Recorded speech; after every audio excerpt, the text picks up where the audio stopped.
Good evening and welcome to this Board of Selectmen meeting. We're going to go into executive session to start this meeting off, and then we will come back out and start our regular meeting at 7 o'clock. So can I have a motion to go into executive session? Move to go into executive session pursuant to MRSA 405 6D. A second. Second. All in favor? All right.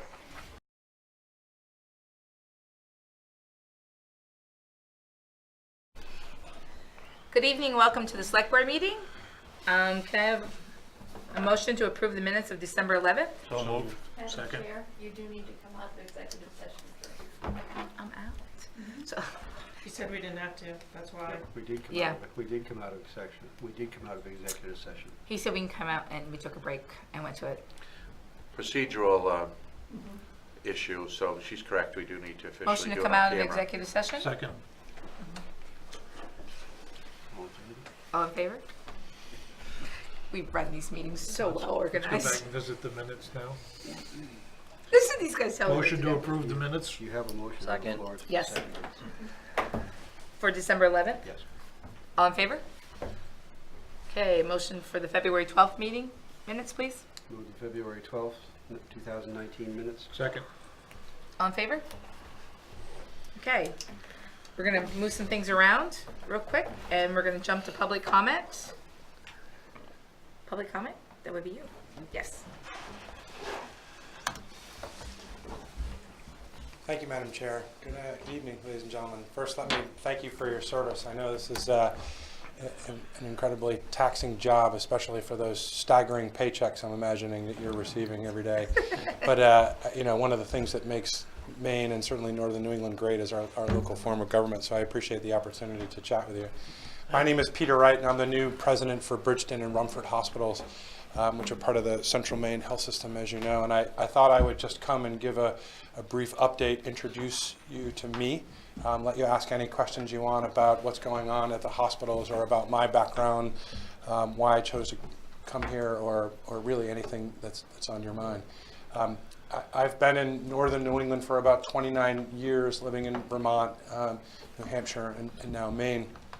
And I have embraced kind of what rural New England life is like, having served on a local fire department for many years, local school board committees, Rotary clubs, and the like. So I truly understand the values that you embrace in a small community, and it's what makes me getting up for me and going to work every day the best job in the world. I don't think it's any secret that that over the last 9 months, probably maybe a year, there's been a little bit of controversy at Bridgeton Hospital.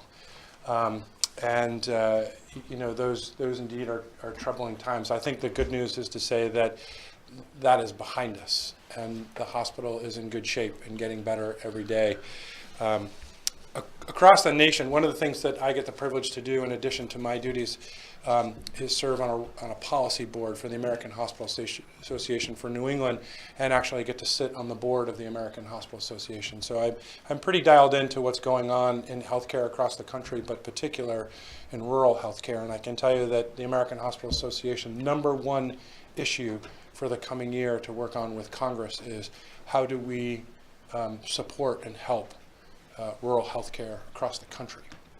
So you will start to hear more and more things on national television about things that Congress wants to do at the urging of the American Hospital Association to make sure that the 20 to 25% of Americans that live in rural America get the same high quality health care that we do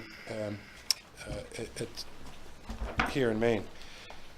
One of the things that I think was really impressive and made it very clear for me to come here was the Bridgeton Hospital and the rest of the hospitals in the Central Maine system are independently rated by an organization called Leapfrog, and they are rated grade A. That is their highest rating. There is no other healthcare system in the state of Maine who all of their hospitals are rated grade A. What that says to me is that the 200 plus men and women working at Bridgeton every day reach the highest level of standard in providing care. They're also rated by the Center for Medicare and Medicaid Services in a star rating program, which all rating programs have some controversy around them, but these are the only programs that we have. And Leapfrog is considered the highest standard in CMS's program, which is run by the government, is a pretty decent one. It's not perfect. But when it comes to patient engagement, how you engage with the staff, they're rated 5 out of 5 stars as well. Their overall rating was 3 stars. So that is to say that the hospital, the care is low cost, high quality, and as we like to say, we don't take care of patients at Bridgeton and Rumford. We take care of our patients, we take care of our friends, our families, and our neighbors. And it really is, healthcare is always local, and it's about people taking care of people. Across the country, more than 40% of rural hospitals are losing money. Reimbursement challenges continue. And only recently are we starting to expand Medicaid, regardless of what our political thoughts about that. At the end of the day, that effort will provide more insurance and more care to people who otherwise can't afford it. We see that as a good thing. Even in the state of Maine, Parkview has merged with Midcoast. St. Andrews and Maine Health has closed, and Sanford Medical Center has closed as an inpatient facility and is only doing outpatient work. And then Calais and Penobscot have both, Calais has closed their labor and delivery program. Penobscot has filed for bankruptcy. So it's really, really hard to provide health care in America, and it's really, really hard to provide it in Maine. Many independent third-party analysts will tell you that healthcare is the most sophisticated and complicated industry in the entire world. The good news is that Bridgeton is doing well. In 2017, they had a 2.1% operating margin, and the days cash on hand for the entire system, because we pool all of that up, is up to 100 days. So what that means is we could go 100 days without bringing in a single dollar and still keep the system afloat. The benchmark is a little bit higher than 100 days, probably about 120, and our continued financial improvement shores that up. We serve about 64% of the Lakes region. This general area is very fortunate in that there are local hospitals, and then in between 2 larger what we call tertiary care facilities, so that you have choice. I think choice is a good thing. We struggle with the same thing at every hospital, which is probably the same thing you struggle with in your own businesses, is finding a qualified and educated workforce. So we recruit every day. I'm happy to tell you that we've extended an offer to a physician, and the contract is in process to start on 5/8 for primary care. We just recruited 2 certified nurse midwives for our OB program. We have a general surgery program that has returned to Bridgeton Hospital. We're working on a gastroenterology program. Orthopedics will soon return. We're working on some other services like ophthalmology. But OB, I know, is important to everybody. Everybody wants to have their baby at a local hospital. They don't want to drive. It's probably not all that safe to drive, to be honest with you, when a mother is ready to deliver. And so we're beefing up that program, and we're already starting to see 3 or 4 patients every week returning, folks who had their first baby returning to the Bridgeton area. So we're really excited about that. And there's a lot more to do. So there is a strategic plan, includes a master facility plan. We'll be planning for a brand new medical office building on the campus. We're working with an outside provider to develop an independent and assisted living facility on the campus. So we're really looking at that Bridgeton campus and looking at how it is that we can provide all the needed services that a community at large, with the demographics that we have, can get right there without having to travel long ways. Excuse me. There's still a shortage of primary care providers in the region, and so as a response to that, we opened up a walk-in clinic in North Bridgeton. We see about 25 patients a day, and ever since the day we opened that, we've gotten about 10 to 12,000 positive comments on social media. Everybody's just raving about that. Part of my background is working and opening up urgent cares.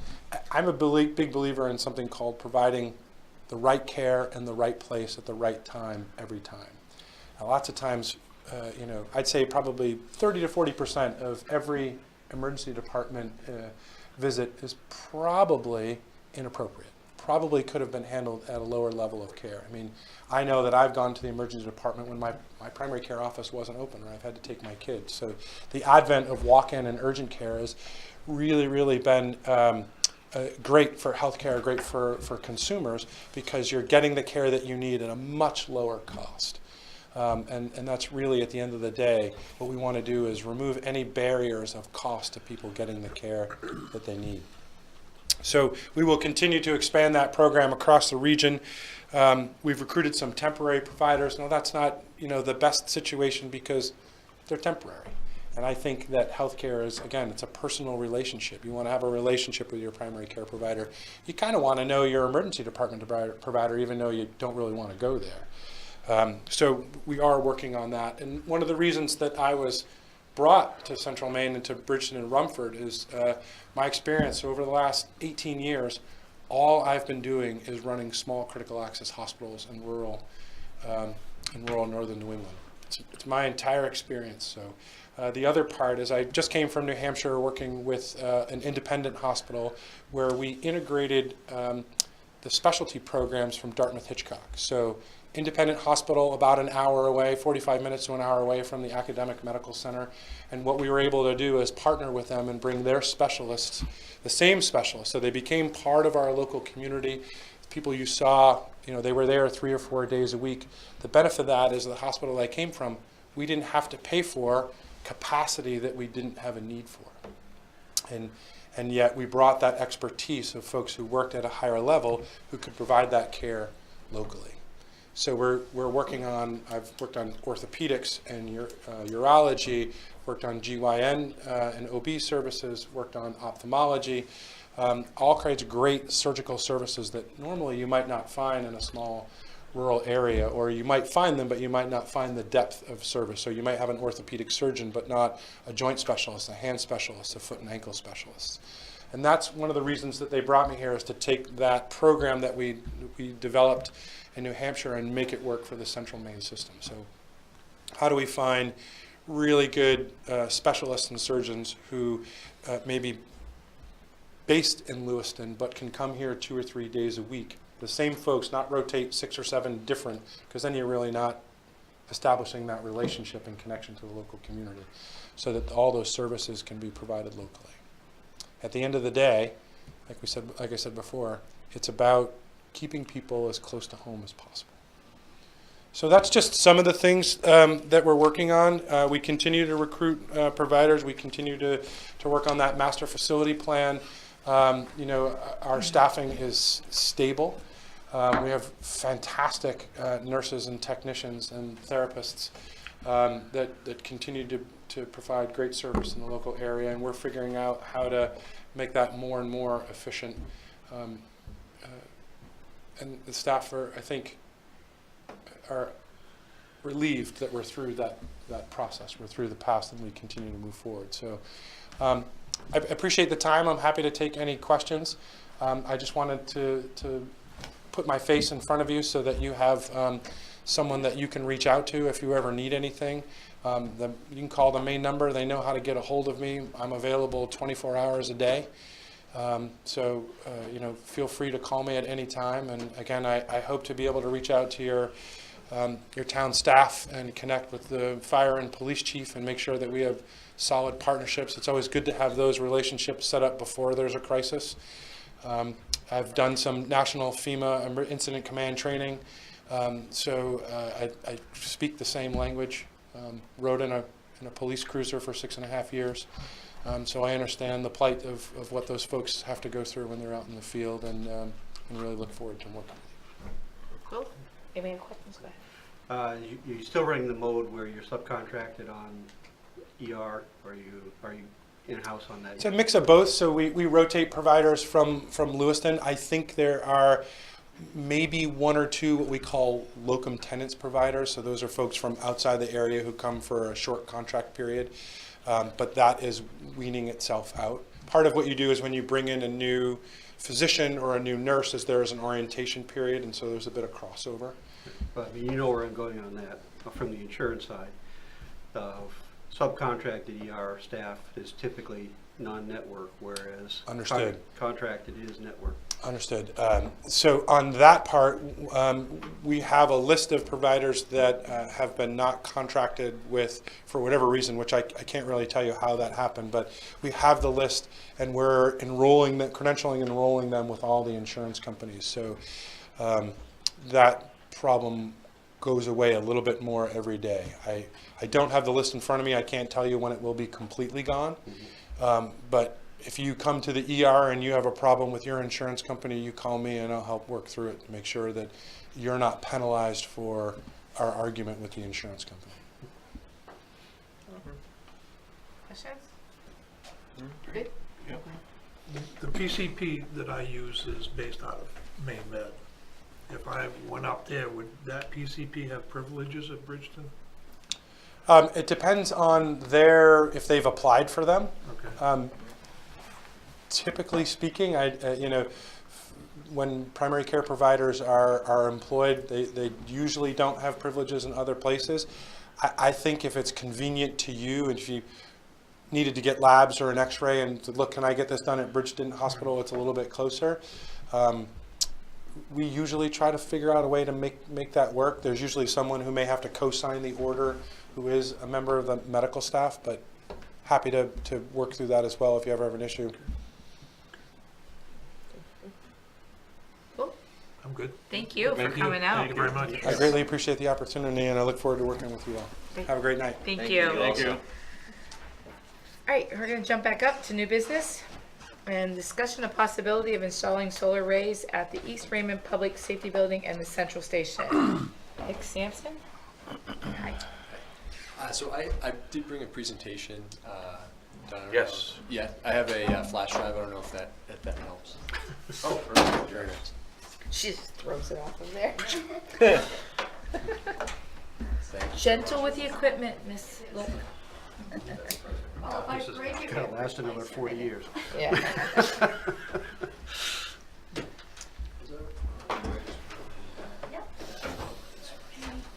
Keep enough rope to hang yourself. There we go. You have to wait now. Oh, you didn't know we had two? Stereo? I never noticed that one either, until you just said it. Lights off. I don't think we need to tonight. Yep. Okay.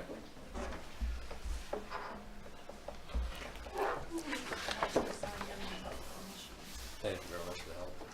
So thank you all. While this is loading up, thank you all for having me here tonight. My name is Nick Sampson, and I work for Revision Energy, and I work for them on their commercial and institutional solar project team. So this presentation tonight provides a brief introduction to solar energy in general, and then an introduction to a couple of solar projects that we've been looking at preliminarily for the town of Raymond. Should be loading up in a second here.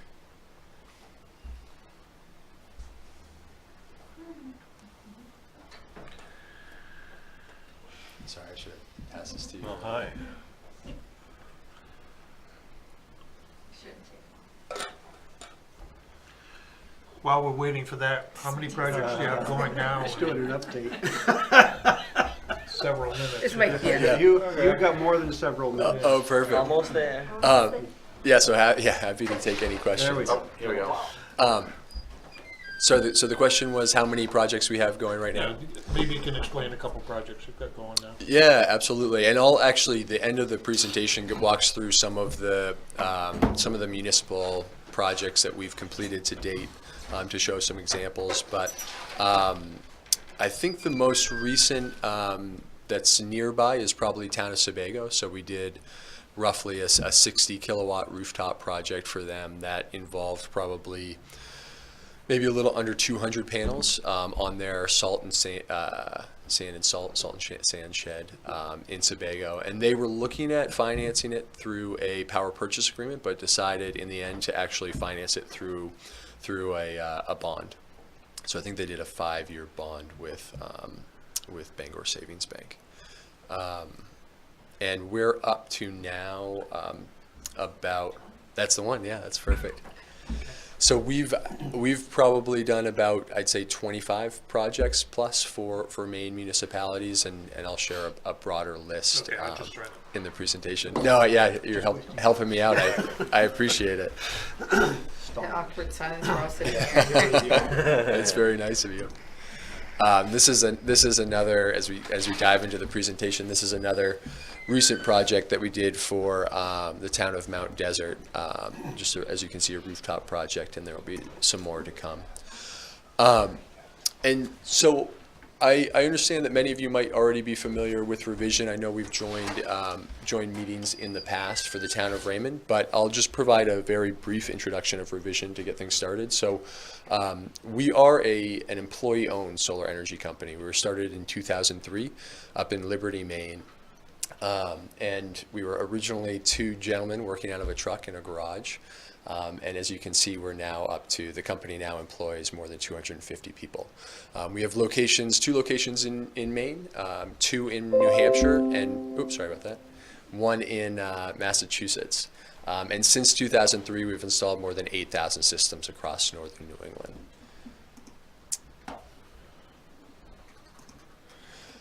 So this just shows some of our commercial customers that we've worked with. A few in the Portland area. Grandy Oats is out in Hiram, and then some of our nonprofit customers that we've also worked with. And last year we were really excited to earn a ranking by Solar Power World magazine as #1 rooftop solar installer in New England and #5 across the country. So that was really exciting, and so where things are, as you may have heard, starting to ramp up for solar in across Maine, and so we're really excited about our future as well, and the future of solar in the state. So this is one of the biggest things that's happened with solar energy in the past 10 years. As you can see from the yellow curve there, the cost of solar has dropped by more than 75% over the past decade. As a result, the adoption of solar across the United States has increased significantly over that same time period, and that's shown in the blue bar graph that slopes up to the right. And so while it's great that the cost of solar has come down by so much in recent years, we certainly do still get some questions about whether or not there's a good enough solar resource here in the state to make this technology really viable and cost effective, especially during this time of the year. And so while we might not receive as much sunlight as the French Mediterranean, or the French Riviera, I should say, this map shows that we actually do have a similar latitude to some areas of the Mediterranean. We also like to compare our solar resource to that of Germany's.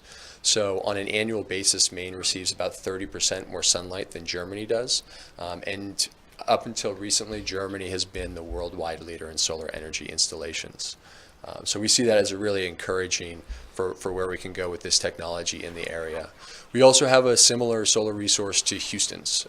So Houston might receive a little bit more sunlight on an annual basis, but solar technology actually performs really well and best in cooler, drier climates. So one last thing on the solar resource here. This map shows the results of a study that was put together by the National Renewable Energy Laboratory, and they looked at, of each state's total electricity consumption, how much could be offset with just rooftop solar. The darker states scored better, and the lighter states scored lower. And so as you can see, Maine scored really well, with the study finding that we could offset more than 55% of our total electricity consumption with just rooftop solar. So these are the major components of a solar energy system. You'll have the solar panels, which are on the left there, which would be up on the roof or on the ground for a ground mount, or on ground mount racking, I should say. They're made of tempered glass and aluminum. They're very robust, so they're made to withstand hail that's an inch thick in diameter, made for the snow load plus of this area. There are videos of some solar panels having baseballs shot at them and withstanding that, cars driven over them. So really robust and long-lasting. The solar panels produce direct current electricity, and that flows to the inverter system, which converts that direct current to alternating current, or AC electricity. And so the inverter system is the other major component. It performs the majority of the work of a solar energy system. And I believe, as it's been mentioned in an email chain, kind of preparing for this presentation, the panels will last up to 40 years, and that's based on studies that were collected by the National Renewable Energy Laboratory. And the inverter system will last about 20 years. So we always recommend that customers prepare for a replacement of the inverter system, which is a very low portion of the installation or project cost. Any questions about the system components? Yeah. Just one question. You mentioned the converter, Oh, yeah. Go back but here. isn't there a storage system of batteries or whatever you want to call it? Yeah, that's a great question, and that actually leads into the next slide. So, about 99% of the systems that Revision Energy installs are grid tied, which means that they remain hooked up to the grid, and they actually can use the grid kind of as the storage, as the battery backup, or the backup. So, being grid tied allows us to avoid that additional system component if it doesn't meet the customer's goals, and that allows us to keep the costs down. So the projects that we've been looking at for the town of Raymond would not include battery systems unless we find basically an economic incentive for us to include a battery, or if it's for some reason there are goals just to have clean energy storage. That's something we can certainly include. But for now, to keep the costs down, we have not included or are not planning to include a battery system. So Does that mean that when the power goes out because of the line going down, there is no power through your solar, but if you did store it, then you would always have it?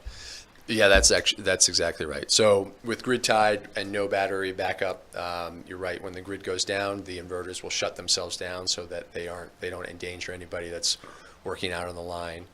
And then if you were to have a battery system, you could, as long as you still have some energy stored in the batteries or the sun is shining, you could keep on powering appliances at the facility. That's exactly right. And you can have a generator too. So the way, Let me just follow up on that one. Yeah. part. The grid goes down, it's a sunny day. You Yeah. still have no power. yeah, exactly. So the way that a grid-tied system works is basically when the sun's shining, that the panels, as I mentioned, are producing direct current electricity. That will then feed into the inverter system and is converted to alternating current electricity.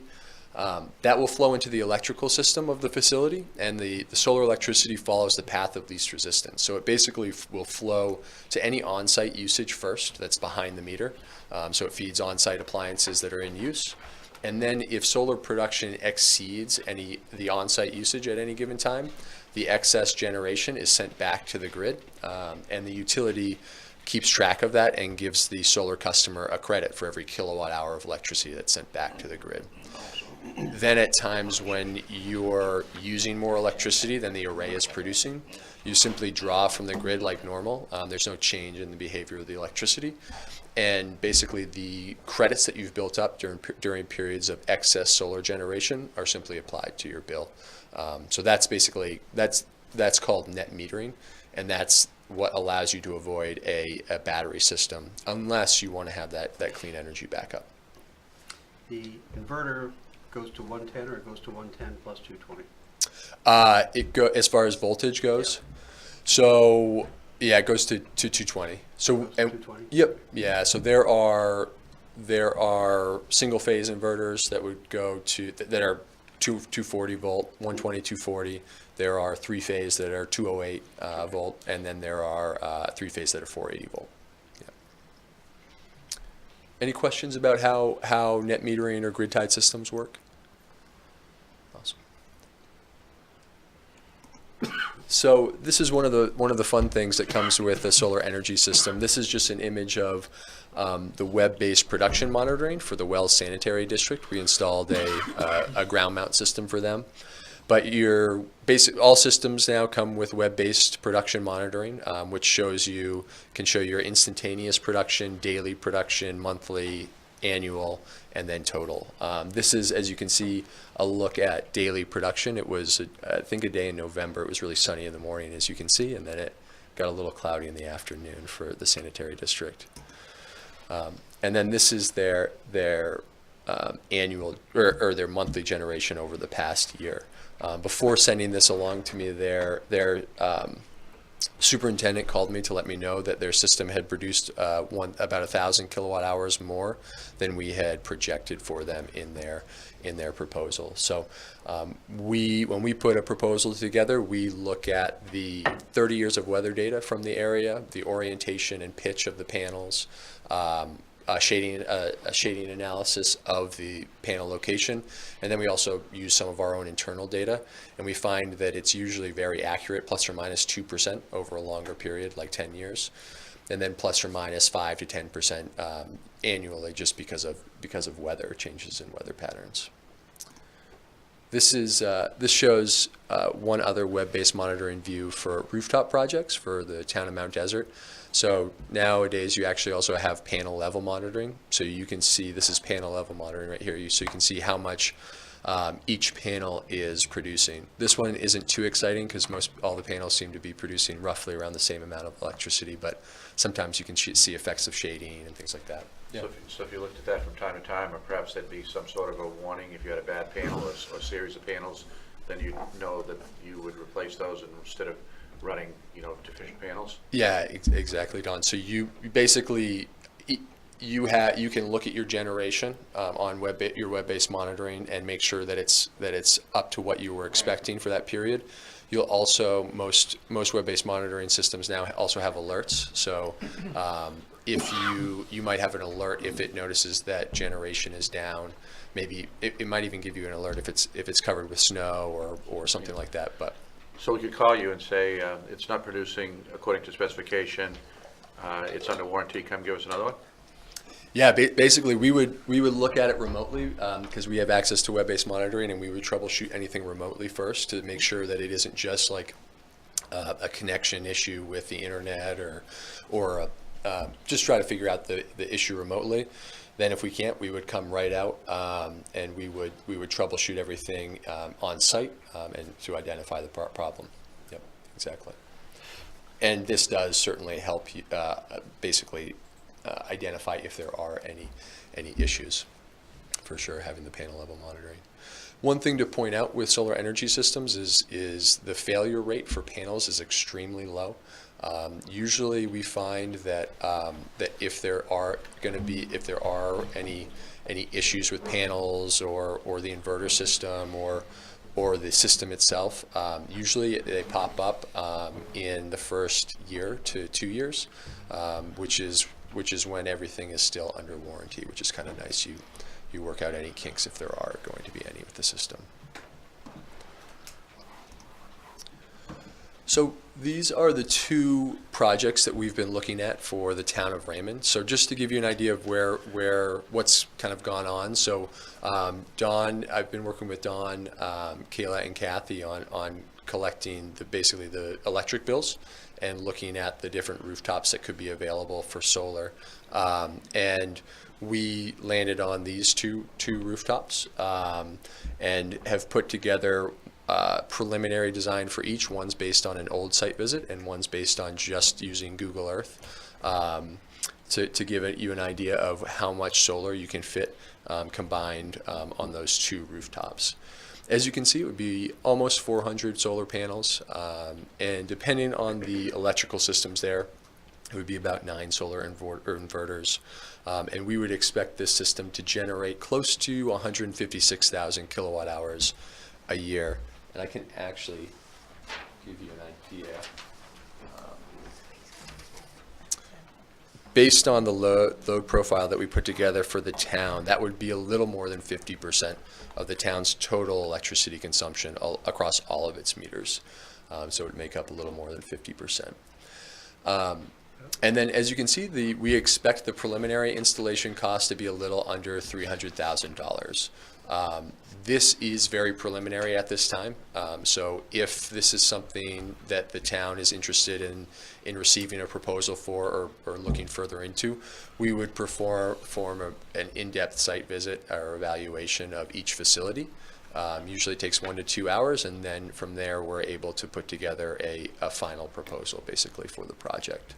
Yeah. And it's unlike a PPA, it's likely that if we went with the purchase option that we could sharpen the numbers up. Yeah, absolutely. We definitely, from the preliminary numbers, we try to, based on what we see on site, we try to sharpen So we've already the done some numbers as sharpening, much but as we could do some more. possible. Yeah, yeah, absolutely, absolutely. We certainly try to make sure it's as cost effective as possible. So ideally, this is conservative. Yeah. When you say this generates about 50% of the town's usage, this generation is limited to those 2 buildings. So what you're saying is that these would create a negative cost for us for these 2, offsetting some of the cost of the other buildings. Did I get that correctly? Yeah, that's about right. So especially for, and I apologize, it's the East Raymond Fire Station at the top, right? So especially for the East Raymond Fire Station, that will be producing more than that facility uses. So it will be, like you said, it will be offsetting all of the usage there, and basically that will offset all of the cost except for the $15 to $20 service charge that's monthly that isn't offset by solar, and then the excess credits will flow to a second account that it will. Charge. CMP service charge. Yeah, it's just That's the line charge. Yeah. I'm gonna look at you now. I think I'm gonna say this wrong, but it's because has a higher demand. Is that correct? So that's correct for the other facility. So just for every bill, there's a service charge that's just a flat fee. Yeah. No matter how much you use, if you have a meter, you'll be charged that service fee, and that's not offset by solar. But so that's exactly what would happen for the East Raymond Fire Station. And then the other facility has a demand charge as well as, and I can get into the details of this if you'd like. Sorry that I'm jumping into the weeds a little bit, but it basically it has the service charge, the delivery charge, which is based on how many kilowatt hours are used at the facility. It has the supply charge, which is based on how many kilowatt hours are used at the facility, and then it has also a demand charge, which is based on the peak power draw of that facility from the grid, and they base that on, so that's kilowatts, so that's power, not energy. So to be conservative, we assume that solar will not help with that charge at all. So at that facility, you wouldn't have the savings on that demand charge, but those have been factored into our savings projections, if that makes sense. I'd be happy to. I follow you. Okay, awesome, perfect. So just to give you a little larger view of each rooftop here. And so this graph basically shows the savings opportunity of doing both projects together through 2 different financing options. So in the lighter blue curve, you have the outright purchase, a little under $300,000.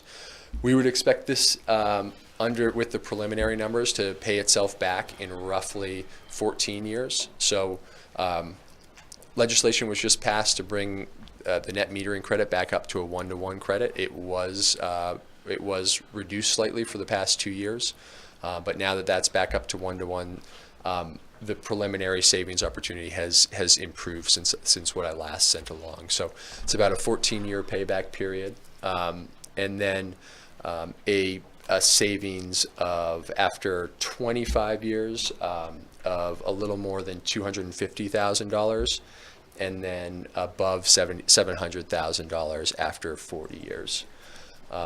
In the darker blue curve, you can see the loan option. So we just looked at I think it was a little under a 3% loan for 10 years. As you can see, there would be a premium for that loan payment above what the energy savings would be for the town for the lifetime of the loan or the bond.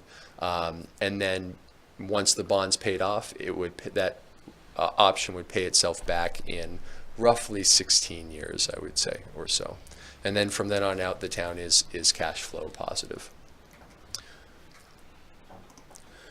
So this is one other way that we like to look at the savings opportunity of a solar project. So as you can see, this bar graph has the two bars on the right show the cost of electricity from the grid. So there's one with the 0% escalator, the gray bar.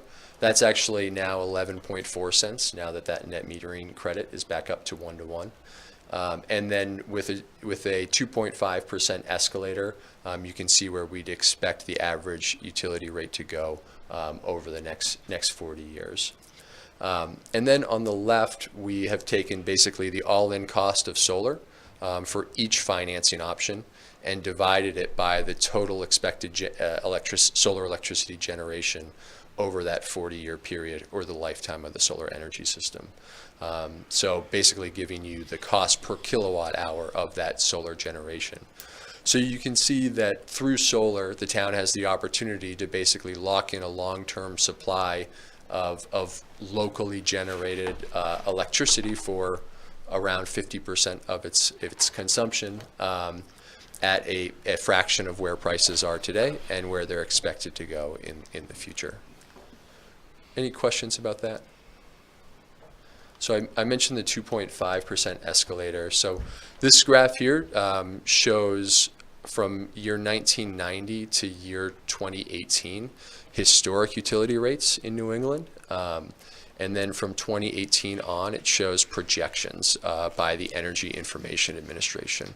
So I just show this to share what we use to land on our expectations for a 2.5% escalator. We look at historical, which is about 3% over the last 10 years in Maine, and then the projections by the EIA, which is about 2.5%. Most experts believe that utility rates will rise a little faster than inflation. So in addition to the savings opportunity that we expect with these solar energy systems, Revision believes that there's a lot of educational and community engagement value with these types of projects. We're always really excited to help municipalities and other nonprofit customers take advantage of those opportunities if it fits in their goals. We'll do things like ribbon cutting, solar celebrations. We'll take classrooms and do tours of the projects and have like our people from our engineering team come out so they can give them some of the technical details. I mentioned that I would share a list of our main municipalities or municipal projects. So this just shares that list. I have brought a list today, and I believe I shared it with Dawn as well. But would be happy to follow up with this full list of Maine municipal customers.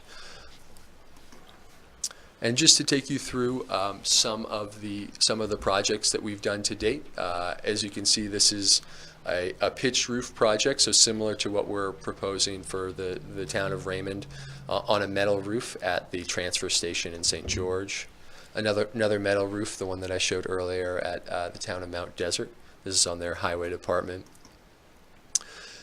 And this is on an asphalt roof up at St. Dom's, a beautiful solar roof there. And asphalt is certainly the most common that we'll install on for pitched roofs. As you can see, we can also take advantage of multiple rooftops, like we did for Bristol Consolidated School. We work with ground mounts a lot, like we did for the town of Camden here. This is the first landfill, capped landfill in Maine to be developed with solar for the town of city of Belfast. So we're really excited about that project and the opportunity to take advantage of unusable landfills with solar energy. This is the second landfill to be developed with solar in Maine for the city of South Portland. We've since done a project for Portland and town of Elliott, so we're up to 4 landfill projects across the state now. And here's the most recent in the area rooftop project for the town of Sebago, as you can see. a little under 60 kilowatts.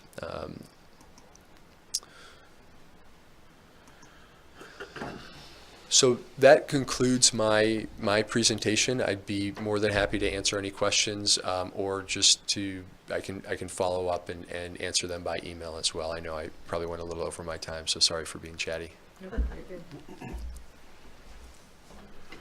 Questions? The emails that we did, you did a lot of good explaining there, so that helped a lot. That helped Thanks. A lot of things, but I guess that the one column I don't know exactly what it is the REC value. Yeah, renewable energy certificate value. So with every 1,000 kilowatt hours that you produce or generate with those arrays, you can sell a renewable energy certificate. So basically, big users or producers of electricity that are limited to how much or are required to meet a certain renewable energy portfolio standard need to either invest in that technology themselves or purchase renewable energy certificates. So there's a market for those we call them RECs. Right now they're at about $10 a REC. We, to be conservative, expect them to go down in value and only expect them to be around for 10 years. It's hard to say exactly what will happen with those.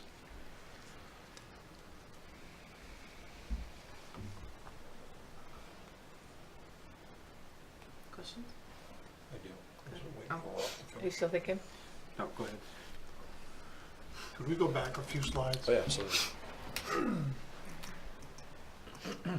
I'll say one. Okay, perfect.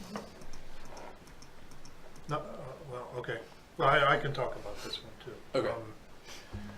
Okay. Did I go over the? No. Okay. It's about this. These solar panels degrade over time. Mm-hmm.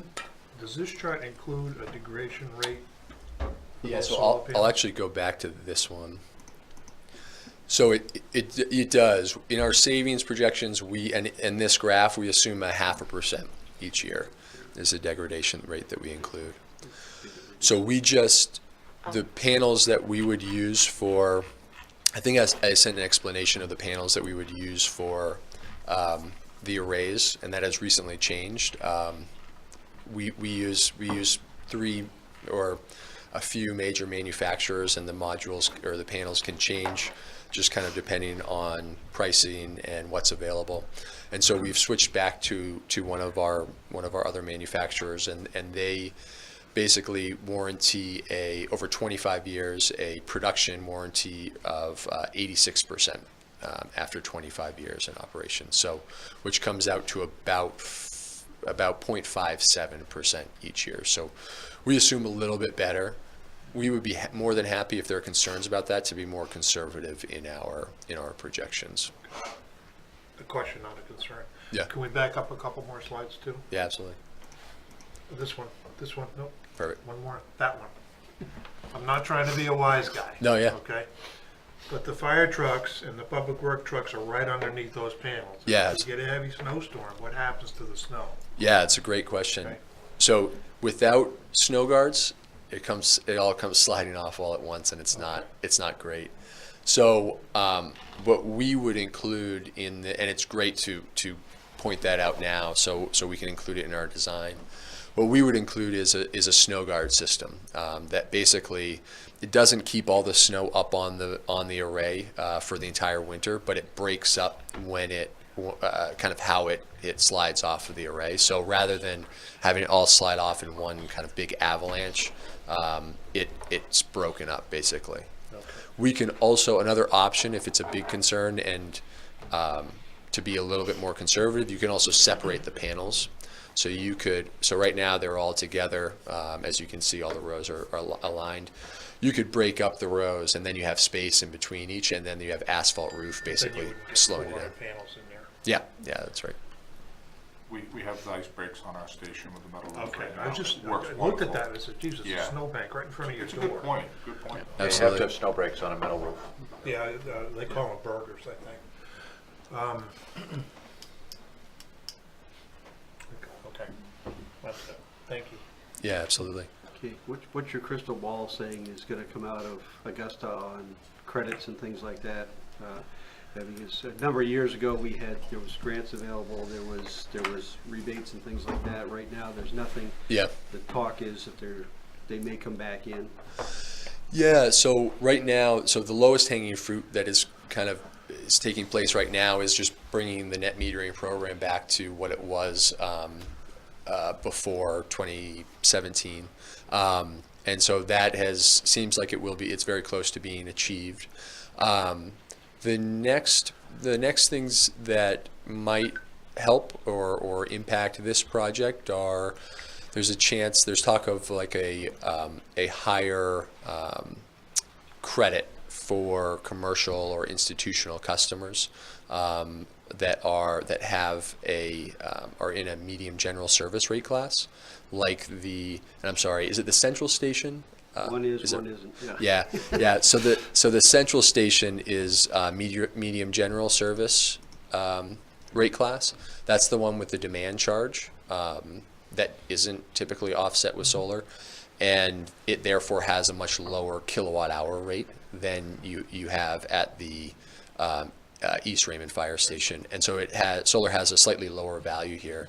So the idea is that medium general service customers can offset a little bit of that demand charge with a higher credit value for solar. I think that bill is being drafted, so I don't know how far along that is or how close it is and how realistic it is that it will be passed. One thing that we certainly would keep in mind if this is something that the town's interested in looking into is what's coming down the pipeline for solar policy and when would make the most sense for these projects to take place, so that you're not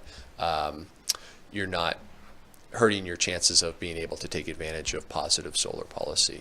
So I haven't heard of any rebates or grants or I should say rebates yet. I haven't got into bond discussions yet. But yeah, that's usually when those come out. Yeah, that makes sense. But we're certainly one of our managing partners is up in Augusta a lot of the time, and so we're keeping our eye on that, and would certainly keep track of it while we're in the things process. like that. If sometimes a delay is better than not a delay, because if you've already bit the bullet and started, you can't get the grant. Yeah. If you wait and the grant becomes available, then you can apply for the grant and get the grant. So, and I guess have you looked at all at the solar footprint on the school? We haven't, no. So just looking for the town. One thing, schools are great and they usually have a lot of space, but they also, being larger users of electricity, usually are in the medium general service rate class. So up until that policy, if it does pass, allows for them to receive a higher credit for solar, they can be cost effective, but sometimes they can be a little challenging if they have a really low electricity rate. But we would be more than happy to take a look at the school as well. We're always happy to kind of broaden the scope. Well, we can't do anything with it now, but Gotcha. maybe we can. Yeah, We did, gotcha. this question didn't come up, but we did look at the new salt shed, and because of it being, I guess, an arch building, it's not as suitable, and it's not situated, I guess, oriented as well as the older one. The older one's actually better than the new one, but neither are as good as these buildings. Yeah, exactly right. These two are awesome orientation, awesome pitch, and awesome exposure, great exposure for solar. And you do just PV only, you don't do the solar hot water? That's right. So when we started, we were pretty much 100% solar hot water, and I should say 99% and 1% solar electric. And now it's actually, with what's happened with the cost of solar electricity, and the cost of solar hot water has stayed flat at the same time. It's basically inverted, and we're now, I think we did one solar hot water project last year. Can you cable from one building to another on that system? Like kind of run wire to a nearby building. Nearby building. Well, I would probably want, we can if there isn't, so if we were to install on a building like a barn that doesn't have Let's go up one slide. any power. Oops, sorry.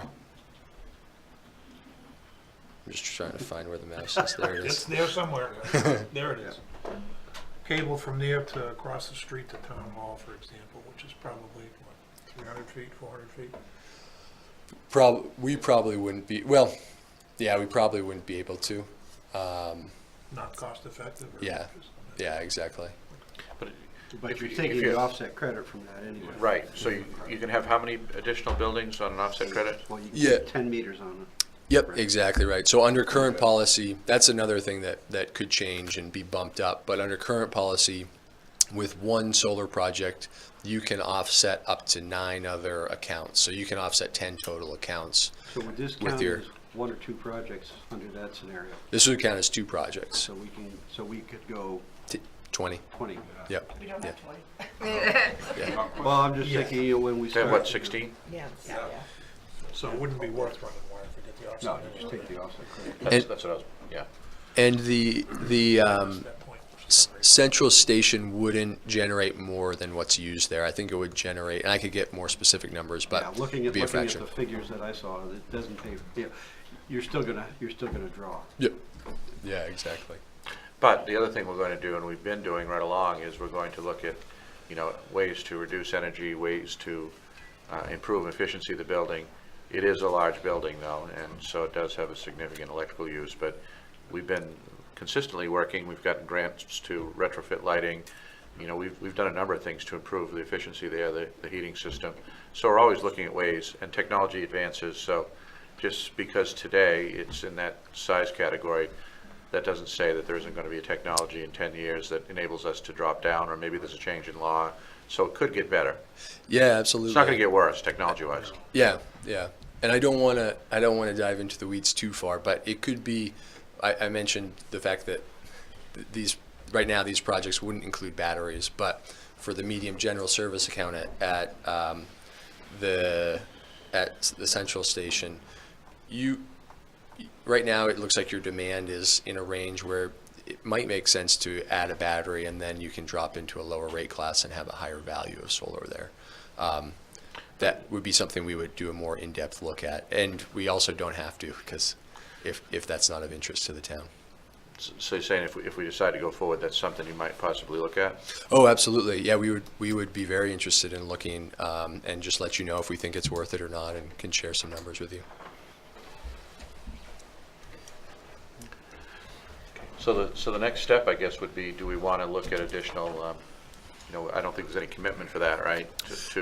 Yeah, So so the next step would be to get some better information. yeah, next step would be basically to do a site evaluation, and we would come up with a formal proposal, and for the town's review, and basically there's of course no obligation to do a project with the proposal, and the site evaluations and that work is all free. Your site review would include a structural assessment of the buildings?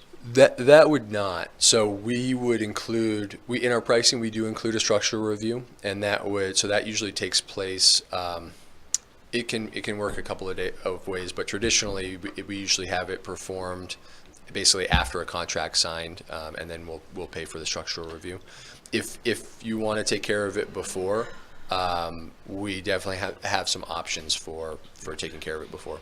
That was a great concern, particularly with the central station, and so it wouldn't take the place of a structural review, but I did speak with the town's engineer, because that was the longest span trusses at the time ever made in the state of Maine, and so there was a concern about, well, initially we had an asphalt roof, and then we ended up putting in a super insulation package with, sheetrock, 5/8 sheetrock, I think, double sheetrock.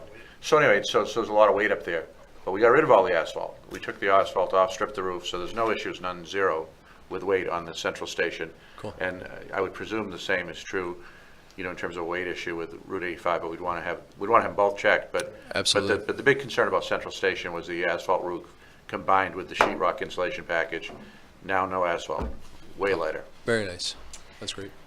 I guess I'm gonna, this actually isn't for you, it's for the board as to what they want to do as far as do we want to move forward or not.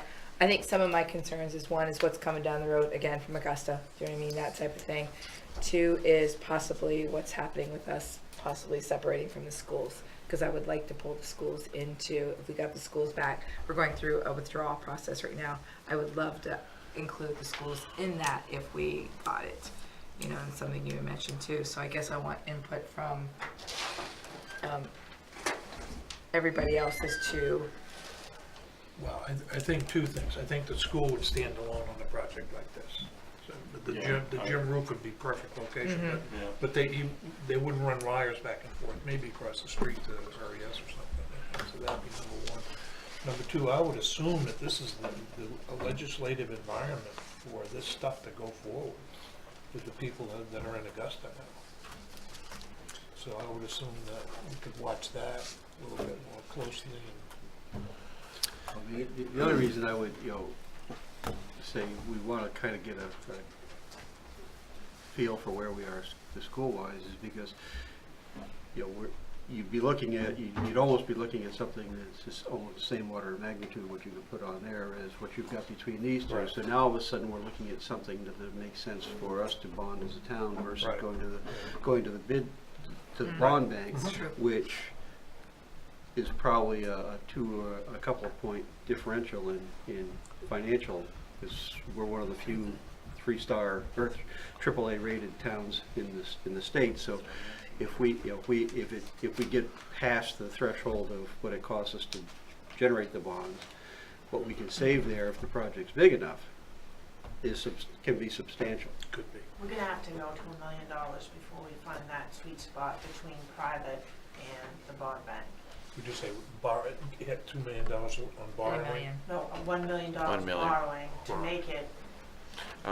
hit the break even. We could do some exploration with our state representatives. We could certainly, see what they have to say about solar energy. And I agree 100% that there's going to be a push towards it with this current administration. But oftentimes, and this is the kind of the whammy for Raymond, is that it's needs-based, and we have demographics that are such that we don't have the need, and so we don't have the low moderate income factor for the community development block grant, for instance, federal funds. But a lot of times when they do these grants, they put a component in for need. And I'm fairly certain that if they're going to incentivize solar based on your long list you have already, that there's going to be a rush to action by poorer communities. That's just my guess. Yeah, that makes sense. And one thing to mention too is usually we find that the whole development process can take up to a year plus. So it gives you the opportunity to consider kind of what's coming and what is available at that time as you get into kind of your review process and decision making process. And if you decide to hold off because you see, if you receive proposals but decide to hold off because you see better policy coming in, say maybe half a year to a year, then you're further along to restart the conversation once that solar policy is in place that you're looking for. But if you started or continued along using that thinking, if you continued along and you were ready to go when something came about, you'd have a shovel-ready project if there was a grant that came about the next year. Yep. Yeah, That's absolutely. the other way of looking at it. Mm-hmm. Yeah. So I'm saying if you were to kind of explore it, no obligation further, and take a year to do that or whatever time it takes to do that, you might at that time have a better view of what's available. Yep. Yeah, absolutely. And we could also try to look at, even though we could look at the school at the same time, all it requires is basically just looking at the facility and the electric bills. And that way also you have the opportunity, if you do merge back together, to consider the school as well. so what do you guys want to do? Well worth to move forward. The what? The what? Move forward. Okay. Absolutely. Oh, I'd say, get the looking done. I mean, we're a long ways away from a decision. Yes. I mean, obviously, because when I look at it if I look at it from a dollars and cents standpoint, you're not going to sell it to beyond the fact it's going to save us money, because our payback isn't for 15 or 20 years. So that's So what I have to be sold on is it is the thing to do because it's the thing to do. Because if I look at it any other way, I've got to look and say, okay, the biggest one that's getting the advantage of is fire department. So if I do job cost accounting, I've got to take $30,000 out of your budget each year. And you're not going to be happy with that. So, there's no getting around it. I mean, if it's for that, I mean, that's legitimately where it should go. So there's got to be more of a compelling reason than the cost, because the cost is far enough out. If we're gonna make the investment, then it's not just because we're going to save 15 years down the road, we're going to save some money. It's because either it's a carbon footprint savings or whatever it is. But that's where I need input too. That's a good point, but I specifically said let's not go down that road because I didn't know that road would resonate as well as the cost savings road. So we didn't actually pursue that so heavily tonight or at all. But we could certainly provide information on all the compelling reasons, and there are many why you would do this. To me, I mean, having predictability, locally generated power. I mean, if you subscribe to the notion that carbon-based energy is always going to be plentiful and inexpensive, then you would never do solar. But I don't think that's going to work out. I don't think that's going to be the future. So you're doing it for the cost savings, Don? You're doing it for the cost savings? I still didn't get it. You're doing it for the cost savings? I say that the cost savings, I mean, I differ with Rolf a little bit. I do understand and appreciate that it's a long, payback, but it's also a long, useful life. And so, I think it's an investment in the future and an investment in sustainable, locally sourced energy. And so I probably would do it because I believe that's important. I had the problem with the 16 years, but that's why I've kept quiet through most of it, only is because I'm not as knowledgeable about it. That's why I'm kind of listening and getting the input and stuff like that. So, all right, so you guys want to... I have one more question, please. Yeah, absolutely. How are the generations of these solar panels advancing? Like improvements as far as like efficiency and everything like that. Yeah, so the biggest change has been with the cost, as you saw, but they do improve with efficiency over time, of course. So is that leveling out now, or are we still on the upside of improvements? I'd say still steady improvements. It's never been extremely exponential, so it's pretty steady, like 5. So the panels that we've proposed would be 320 or 325 watts, and they improve in efficiency by about 5 to 15 watts each year or so. Pretty steady. Where I was going with that is in 40 years, what do you do? Yeah, so basically you have a couple of options, but the idea or the expectation is that the salvage value will cover decommissioning. So you're saying replacement? Yeah. Yep. Exactly. Okay. I would say looking at this, I mean, on that point, I would say looking at this that I was hopeful that it was something along the lines of Moore's Law with respect to what's happened with electronic computing equipment, Yeah, but I it's was not. gonna- It's not. No. It's not. The gains are steady, not particularly significant. Yeah, exactly. Much different than like your iPhone or smartphone or computer. It's getting better, but it's not exponentially. Yep. There's a it's just limit to the steady. technology, I think, Yep. And the biggest was with cost, basically. and the cost. Yeah. Yep. Yeah. Thank you. All right. So Thank you. Thank you Thank you for very having much. me. Thank you. I don't know if there are any. Nope. Revision does, this is just a curiosity question. You do individual homes? We do, yeah. So we do. I'd say we're 50-50 with residential and maybe a little bit more residential and commercial. And we were mostly, when we first started, mostly all residential. So absolutely. You got plenty of skylights over there, so you're not good. Like, on a personal basis, I intend to, after we're gonna build a house, we're gonna build another house, okay. and I'm gonna make it net zero. I'm Are gonna you just- Bruce? All right. Yeah, yeah, So okay. 4 years. I'm not going to go over this now, just because we're moving on. we did public comment, but we can come back again at the end, just because we had somebody that was here before, so we can do it. I'm fine with that. And it's my agenda, so there. All right. That's what we do. All right. Moving on, consideration of new road name. Kayla. You want it? Yeah, Since you're sure. here. Is this Slippery Way? Yep. Yes, look at that. Yes, there's a second home going on that driveway. So it needs to be named, and the resident chose Slippery Way. It doesn't seem to have any conflict with any of our other roads. It's not similar. So I would say that. Where is that driveway? Where is that driveway? Spring Valley Road? Off of Spring Valley Road. Right down Yeah. right down there. Right down there. Across from my Right down house. there. Oh, Yep. all right. Yep. Across the street. So our ordinance requires that the driveway have a name now, since the second residents will be coming off of it. So Okay.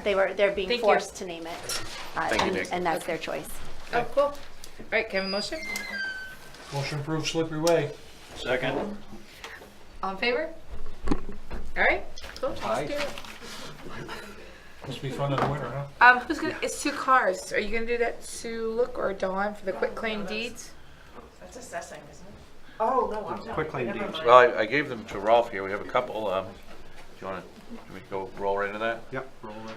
Okay, so we have, and because this would be for all, you know, taxes, interest penalties and so forth, paid in full, the property owner redeeming the properties. So we have, first one is Thanks, Chief. Scott and Keith Libby, and map 41, lot 35. And the second one is Richard and Claire McIntyre, map 40, lot 002. So the,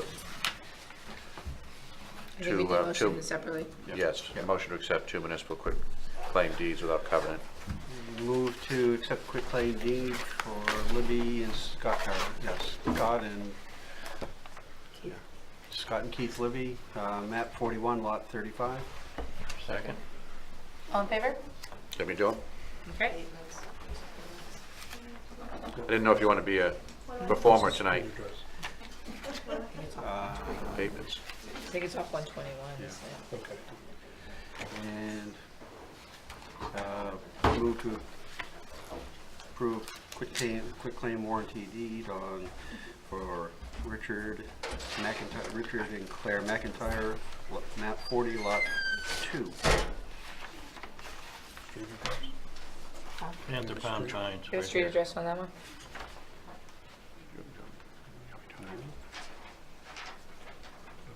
No street address.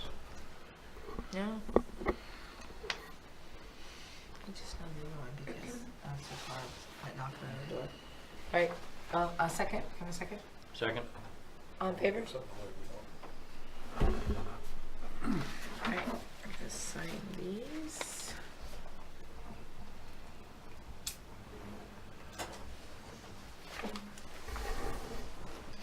And mine is gonna be the only legible one on this paper. Until they get to me. All right, they're gonna keep signing that, and we have a consideration of request for abatements. Let's wait a minute, then we can be able to up to where we need to be.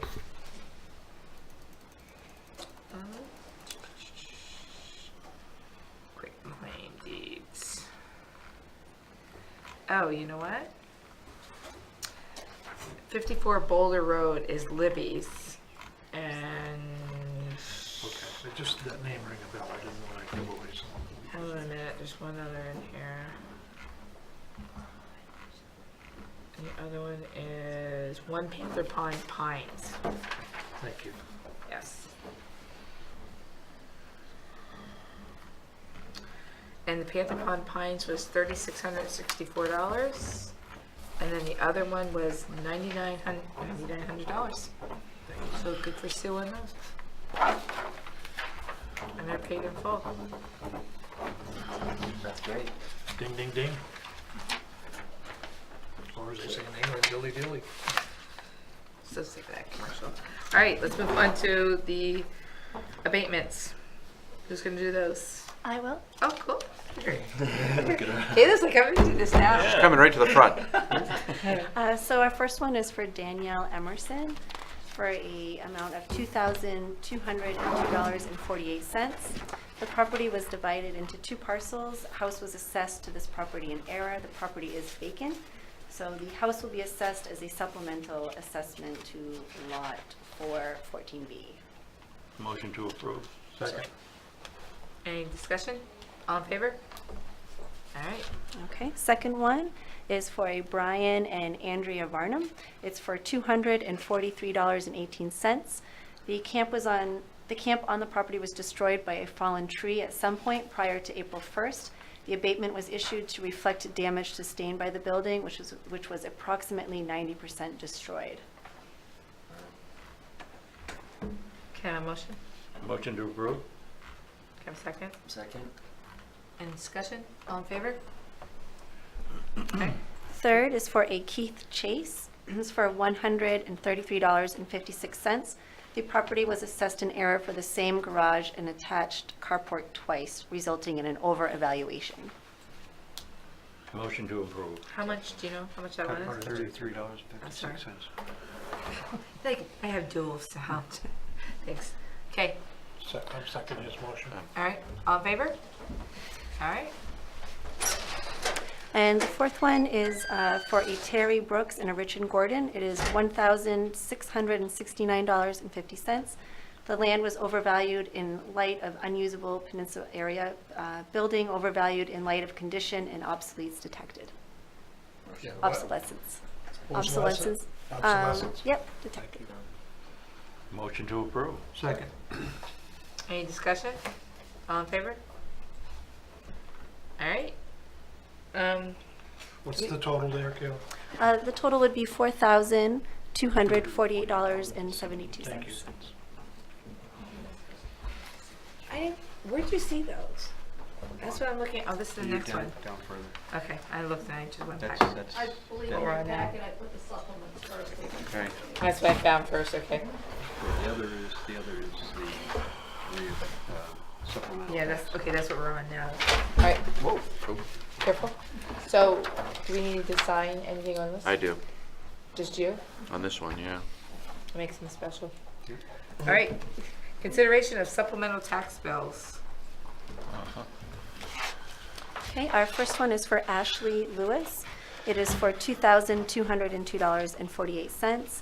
Assessment of building omitted from assessment in error. Assessment was made to another parcel in error, which has been abated. So this one is the corresponding supplement to the first abatement. Kayla likes these. All right, can I have a motion? Motion to approve. Second. Any discussion? All in favor? All right, The second one is Daniel Fournier. It is for $2,962.26. Assessment omitted in error. Property was exempt in error. Prior owner Spurwick School was tax exempt. Property sold December 2017 and became taxable for April 1st, 2018 assessment. Motion to approve. Second. any discussion? All in favor? All right, And lastly, we have Justin Hayward for $1,004.22. The assessment omitted in error. Property was exempted in error. Prior owner, Roman Catholic Church, was tax exempt. Property sold November 2017 and February 2018 and became taxable for April 1st, 2018 assessment. Motion to approve. Second. any discussion? All in favor? Okay, cool. Better bring it to me so I'll fall down. All right. Oh, Sign. yeah, Yeah, sign is right. yeah.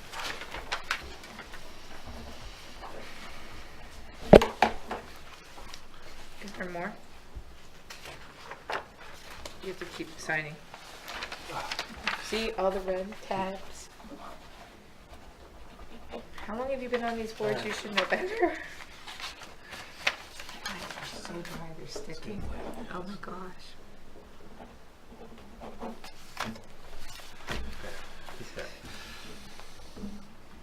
My first line, how dare you? I mean, seriously. Last there. What's next? All right. Okay, the next thing on the agenda is RSU 14 update, and it's going to be Rolf, since he's the chair. The primary work that's been going on so far is to get the withdrawal separation agreement drafted, which the committee has got that squared around. It's in the hands of the attorney to get buttoned up, so then get presented to the school and the school board. And the next meeting that we have scheduled is going to be trying to get some of the subcommittees organized for looking at programs, looking at budget, looking at all the various things that are going to have to take place. So what we're looking for there is inputs from the people in town to come on to subcommittees, try and lend their expertise on there, so we can try and develop some ongoing plans for what things will look like if we do the separation. So there is a application or an interest form that's on the website under the RSU 14 withdrawal section for people to put in their name, information, and what they would be interested in helping out on there, so we can try and get things started and moving on that side. Any questions for Rolf? Nope. All right, we're going to do a double public comment. We're going to go back to public comment again. Okay. Thank you.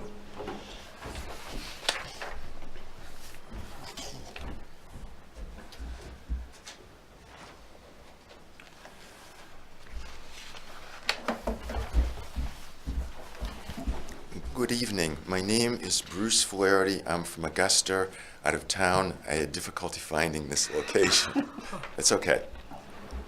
The reason I'm here, I'm involved with the Spirit of America Volunteer Recognition Program. Now, Mainers do great things to help others, including the youth who raised $275 from hot chocolate sales to buy needy children in their area Christmas gifts. And also the police officer who saved the lives of 2 youths as their home was engulfed in flames. So often, these Mainers don't get public recognition they deserve from local officials or from anyone else. Now, Spirit of America Foundation is a 501c3 public charity established in Augusta, Maine to encourage volunteerism, and it allows the Spirit of America Foundation tribute to be presented in the name of any Maine municipality to honor a person, project, or group for their outstanding community service. Last year, over 160 Maine municipalities chose a Spirit of America winner. Municipalities typically honor the recipients at their annual town meeting or during the month of April, which is National Volunteer Month. Now, Maine Municipal Association and its president, Mary Sabins, are very supportive of the program.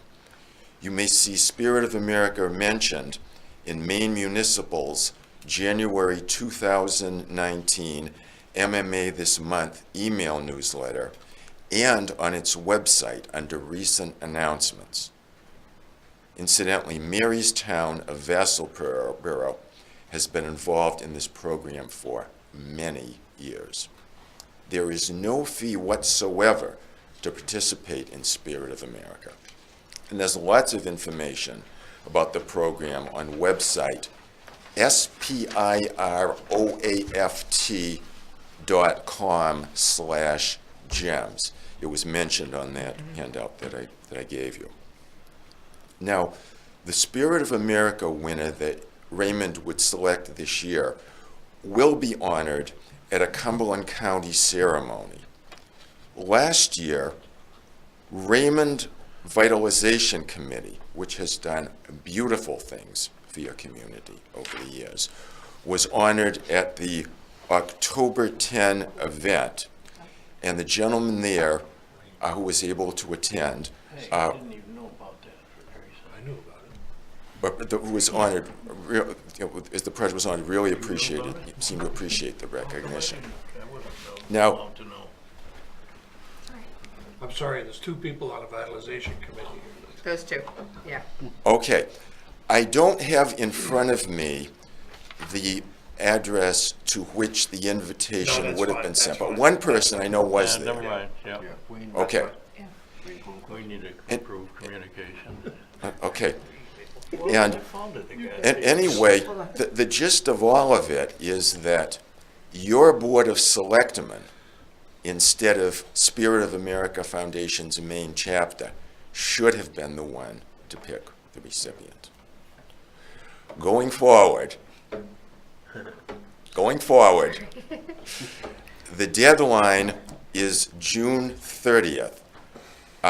So your Select Board would have plenty of time to pick the person, project, or group to receive the 2019 Raymond Spirit of America Award for Outstanding Community Service, using your own criteria. And for convenience, you may choose the one to whom your annual town report is dedicated.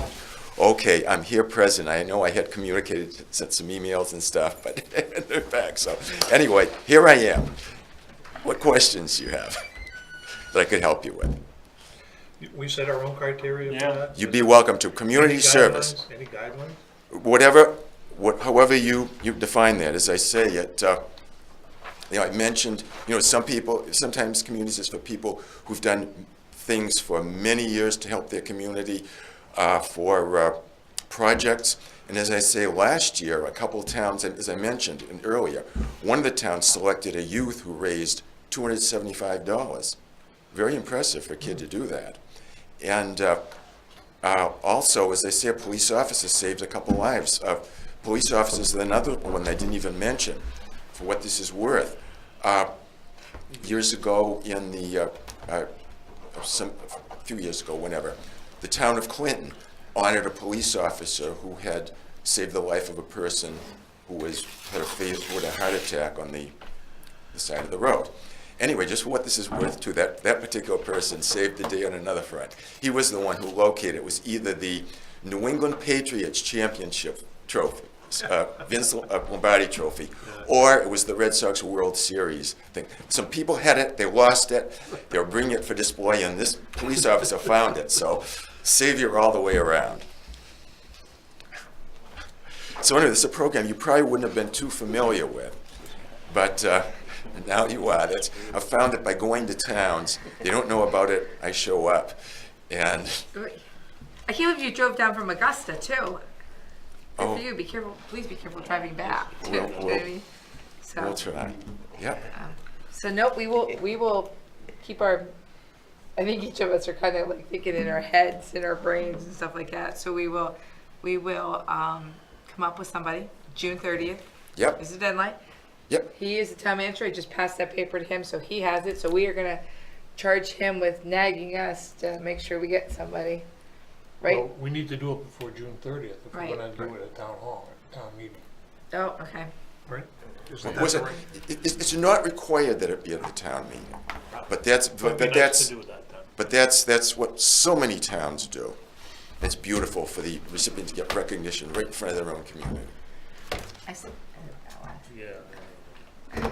So nope. It'd be nice if I knew the next time, but Okay, that's. We're gonna put you on the list. He- Never mind, sorry, not your issue. All right, we will work on that, and thank you for literally taking the time to come down here and put this right in our faces, to be honest, you know what I mean? So we will, at the end of May, we've got to have somebody, like you said, in order to have it by June, Yeah. which would be good, so. We need to get back to you to tell you who that is. Yeah. Right. Yeah, Dawn? and my name and Yeah, phone number, email address are right there on great, the. and he's got that. Don's looking at me. I like sticking stuff on his to-do list. All right. Thank you, sir. Yes. Thank you. Thank you Okay, very much. pleasure. Thank you so much for your help to That's volunteers. just. Thank you. Yep, give me your piece of paper once. More public comment? Any more public comment? That's what he said. Do you want? Did you? Yes. We won't beat you up too bad. This is so relaxed here, it really is. Yeah, my name's Kira Sargent. I'm at 16 Hayden Brook Road in Raymond. And I'm curious if anything's going to happen from the revision energy proposal there.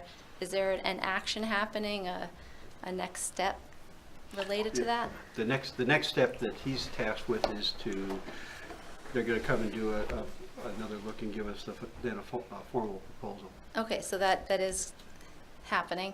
That's what I didn't he was catch tasked that. with tonight. It's, yeah. yeah, and I think we're still kind of like, it's all in the new stages is what it is. So we're all just kind of like information gathering too. Okay. So what now he's going to do is, because we don't have a lot of information yet, and I think one of our big concerns is the structure of the buildings, you know, and 40 years on there without making sure those buildings are definitely structurally sound worries me. But so he'll work with Dawn, right? Right.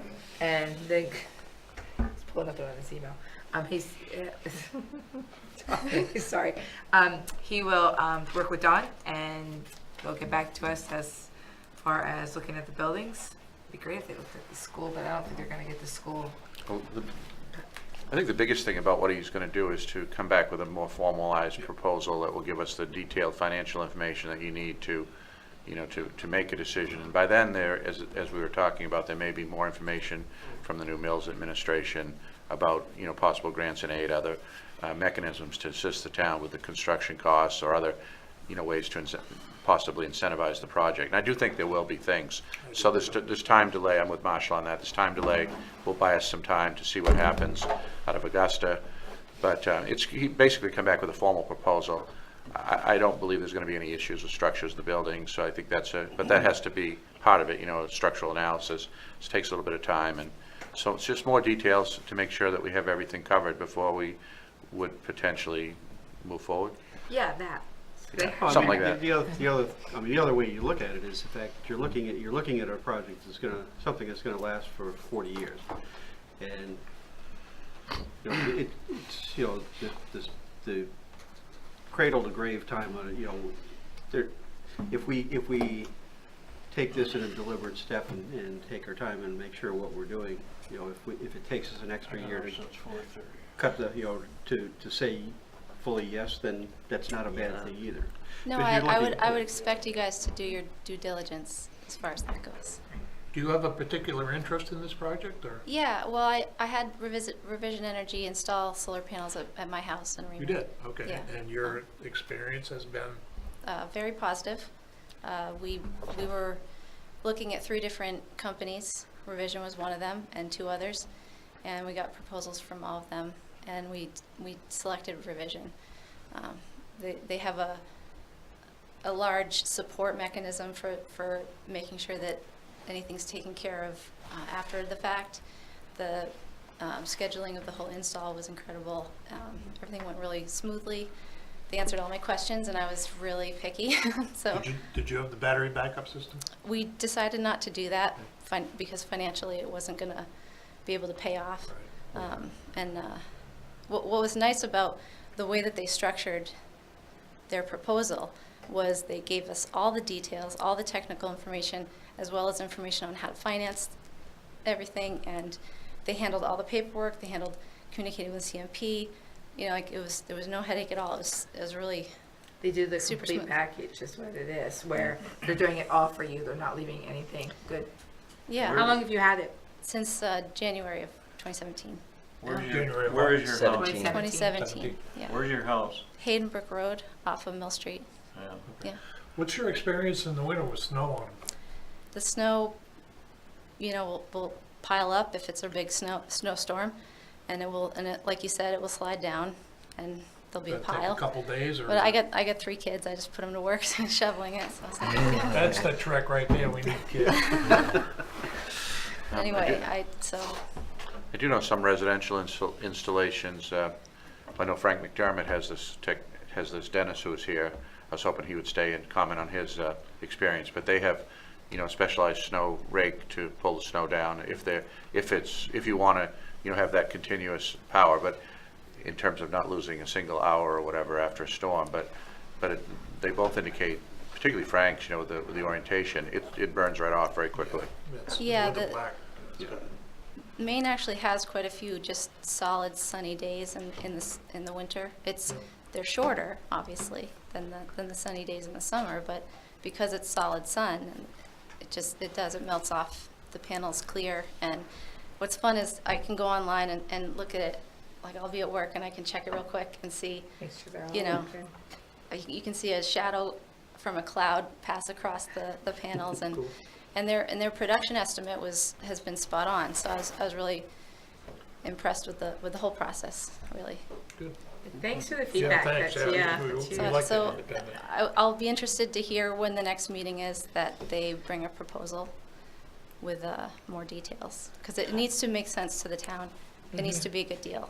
So What percentage of your monthly bill do you still get? Because they came to my house and they said the same old song and dance and all of that, and it was going to be 15 years before I could, and I paid everything off, and it was going to last 40 years. But it was only going to supplement 60% of my electricity usage, so I was still going to get a 40% bill on top of, and then even exceeding once the panels are paid off. It still wasn't going to be done with an electricity bill after the 15 years of paying for the solar panels. yeah, you would have to have a big enough And I have roof or a huge barn. And Yeah. they were going to put, it was like $60,000, $70,000, $80,000 worth of solar panels that I was only going to be able to supplement 60% of my electricity. and What year did you get an estimate? Last summer. Really? Yeah. Because I think You it's must better have an than that enormous now. electric bill. I Yeah. don't know. I mean, I have like a $1,100, $1,200 electric bill a month with all What? our buildings. What? I Well, thought okay. mine was high at 220. And I have K1 propane. I don't have electricity for heat. Oh, so either. we have. So all that's that. not, that's just, My children's heat bill tapes. I don't know what he's doing. yeah. That's a lot of I electricity. mean, and I'm just curious on that, because that's really what, they said the only way I could get 100% coverage is if I put in a solar field. And I Yeah, so- had neighbors coming and That's a do lot it. of kilowatt hours Yeah. that you're talking about. Maybe he's one of those ones on Supplement. CMP that the bills are so high that he's getting double Oh, billed. maybe you and- got mixed up. Yeah. I'm, I mean, they're I've going by always your been bill. curious of that. That's crazy. Yeah. No, we sized it because we couldn't afford to do 100% coverage, but we sized it for 80%. 80%. Yep. So I mean 20% of a bill. But we're planning that over time, we'll do improvements to things and we'll reduce our electric usage. And so that 80% will get closer to 100% as we use Wow. less electricity. Right. So, And I was going to get the batteries also. Batteries would be lovely, but they are too expensive at the moment. Right. And that may be a breaker. I'm not sure if they didn't really push that on to me, that they weren't going to use to use batteries or not. I mean, I have a Generac generator, so I don't need batteries, because if we don't have electricity, the Generac. We also have a generator, yeah, because we're grid tied, so again, if the power's out, the Right. the It's panels. a very interesting subject. I love the idea of my original was, wow, I'll never get a CMP bill again. That would be fantastic. Oh, but yeah, no, I that- agree with you on that one. That wasn't going to happen. Yeah. So Well, that kind of I still have discouraged to pay me. that like $10.98 Yeah, per yeah. month. So I pay for Um, heat, Right. it's 1060. I wanted Fee? to put a field in and sell my electricity and have them pay me and not have a bill. He's- And that was he's like, al- yeah, he- right. That he was is gonna always happen. turning that Because they money don't do away that. all the time. Marijuana instead. Yeah, right, I probably should. Could do I that. pay enough electricity like I actually do, but I don't. I'm not sure the Yeah, answer about so- that. Well, keep an eye on the agendas. Do you know Yeah. what I mean? So and Yeah. we'll, Thank you. Stay in touch. Thank you very much. Thank you, Very thank good. you. So Very cool. cool. Thank Thanks you. for coming. Okay. Selectman comment. Lonnie, call CMP, your bill's too high. Moving on. It is. Yeah. Town managers report. All I right. have a selectman comment first. Oh. He took him a No, second. you already missed the window. No, I gotta play with Sam here for a minute. No. I talked to you folks about the Raymond brochure that comes out to the stores, the little open up brochure. Okay. That's well underway for this year. We have moved that over from the lady that did it who passed away. Right. And we have moved that to time for printing, and they are working on that diligently. We hope to have it on the shelves by Memorial Day. Oh, cool. So It'd be an updated 2019 version. Cool. Okay, Thank and you the for that. Evaluation Committee can take credit for that. Thank you, Sam. Thank you for that. Very nice job. Sam. Good job, Sammy. You're so good. You revitalize everything. Wait a minute, I'm gonna actually add something as selectman comment. Sam, Great job. Hey, focus. Boss lady style. on me, Sam, we got a letter, an email from Janie Cummings from the RSU board. They are looking for somebody from the selectmen to be on the committee that hires a new superintendent. Rolf and I felt that it would be a conflict of interest since we were on the withdrawal board. So Marshall has been in the education field, so I asked Marshall if he would get on that committee, and he has accepted it. Yay. So he's going to be on the committee that they're looking to hire a new Looks so superintendent for the enthused. RSU. Yay for Marshall. Would you like me to comment on my position on that No. at this point? No, shut up. No. I think it would be a conflict of interest for you because aren't you teaching in your still? So yeah, but you're He's still an teaching. employee. Exactly. So, all right. Anybody else in selectmen comments? All right, moving along. Now, it's your turn, town manager's report. Mrs. Oh, sorry. I have a question about the brochure. Yes, ma'am. And that's, if there's town information in there, could we please proof it before it goes to print? We do. have We do. reserved the final editing rights with time for printing, so yes, we will have an opportunity. We see it every year. Yeah. Well, 1 year we did, and then they had the wrong town office hours in there, Yeah. so. That was before Sam and I got involved. Oh gosh. Let's pat yourself on the back. I founded that brochure. Yes, I know you did. That's why I want to keep it alive. All right, moving along. Town manager's report. Oh, good news. Oh, here we go. My computer. Okay, let's see here. So we have confirmation of our upcoming regular meeting schedule. Next meeting will be April 9th, Correct. Yep. That's correct? it. Yep. Okay, and Hey, then we have May 14th. What happened to That's the coming up. 23rd? Nope, that's coming up. He put it under something Oh, else. And then we have the reminder of the budget schedule. March 26th is a budget workshop. April 23rd is a select board warrant review and approval meeting. April 30th is the Budget Finance Committee recommendations for warrant articles. June 4th is the annual town meeting at 6 p.m. at Jordan Small Middle School. And then we have a reminder of the upcoming holiday schedule. Monday, April 15th is Patriots' Day. Okay. Okay. We don't have a treasurer's warrant? No. Okay. Can I have a motion to go into executive session? Move to go into executive session to consider annual report dedication pursuant to MRSA 14056A. Thank you. Thanks for coming. So second? Second. All in favor?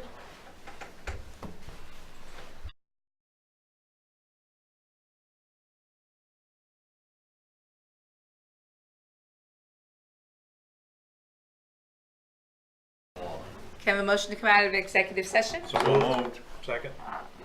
Okay, can I have a All those in favor? all those in favor? All those in favor to come out of executive session? All right. We need a motion to No, there's no motion. The action item was sue? the town clerk is directed and will act as directed in the executive session. Exactly. Okay. Can I have a motion to adjourn? Motion to adjourn. Second. Second. All in favor?